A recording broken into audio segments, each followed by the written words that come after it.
खाता न वही जो वक्फ कहे वो ही सही। अब भारत को वक्फ के इस खौफ से आज़ादी दिलाने का समय आ गया है। अनुराग ठाकुर, सांसद भाजपा, हमें सौगात ए मोदी में ईद की सेवइयां नहीं चाहिए। ये जो गोलियां छाती पर लगती हैं ये मारना बंद करा दीजिए। इमरान मसूद, सांसद सहारनपुर, अब किसी भी जमीन पर बोर्ड लगाकर उसे वक्फ प्रॉपर्टी घोषित नहीं किया जा सकता।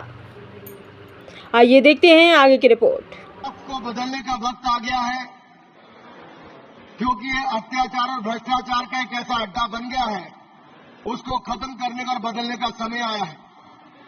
भारत को वक्फ के खौफ से आजादी चाहिए, क्योंकि यहां पर ये जो पहले कांग्रेस के जमाने में बना वक्फ का कानून है, वह उसका मतलब तो यही था, खाता ना वही जो वक्फ कहे वही सही।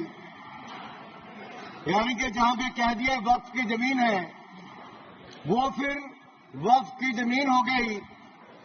वो जिम्मेदारी उनकी नहीं है कहने की, बताने की कि ये कैसे उनकी जमीन है, लेकिन जिसकी चले गई वो बेचारा दर दर भटकता है और उसको इंसाफ भी नहीं मिलता है।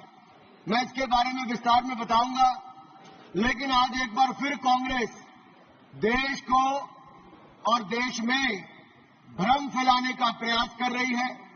एक और तो वो हाथ में एक लाल सी किताब लेकर चलते हैं, जो कहने के लिए संविधान है लेकिन संविधान नहीं है। अगर संविधान की आप इस कॉपी को देखेंगे तो आपको एहसास होगा कि बाबा साहब अंबेडकर का सपना था कि एक देश में तो एक ही संविधान रहेगा। आपने एक देश में दो विधान बनाने का काम किया है। आपको तय करना संविधान के साथ रहना है कि वक्फ के साथ रहना, वक्फ के साथ रहना कि संविधान के साथ रहना, आपको तय करना पड़ेगा। और यही नहीं, और जो लोग बड़ी बड़ी बातें यहां पे कर रहे थे उनको यही कहना चाहता हूं, ये हिंदुस्तान है, पाकिस्तान या तालिबान नहीं। यहां बाबा साहब का संविधान चलेगा, काबिले का फरमान नहीं, मुगलिया फरमान नहीं चलने वाला। यहां पर एक नहीं अनेक ऐसे उदाहरण देखने को मिलेंगे।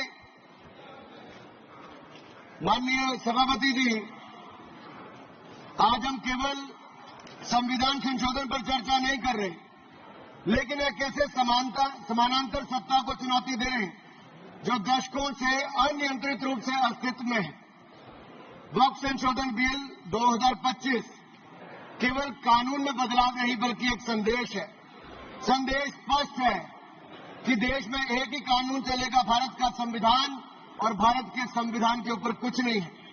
वक्फ बोर्ड का उद्देश्य मुस्लिम समुदाय के कल्याण के लिए संपत्तियों का प्रबंधन करना था, लेकिन कांग्रेस और उसके सहयोगी दलों ने इस भूमि को अपारदर्शी और एक गैर जिम्मेदाराना तरीके से राजनीतिक संरक्षण देते हुए एक ऐसा साम्राज्य बनाया जहां पे इन्होंने इसको अपना वोट बैंक का एटीएम बनाकर रख दिया है। 70 सालों से इन्होंने यही किया है। 1947 में भारत ने एक विभाजन देखा है, वो एक परिवार और एक पार्टी के कारण वो विभाजन हुआ है। आज जमीन जिहाद, लैंड जिहाद के नाम पर हम दूसरा विभाजन नहीं होने देंगे, नहीं होने देंगे।